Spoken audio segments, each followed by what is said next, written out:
एक दिन सबको मरना है, कोई रहने के लिए नहीं आया है। वमा जअलना लिबशरिन मिन क़ब्लिकल खुल्द अफ़ इन मित्ता फ़हुमुल खालिदून।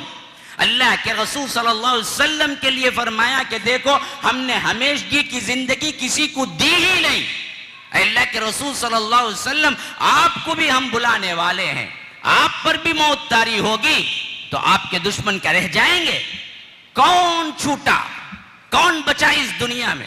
सबको मरना है, सबको जाना है।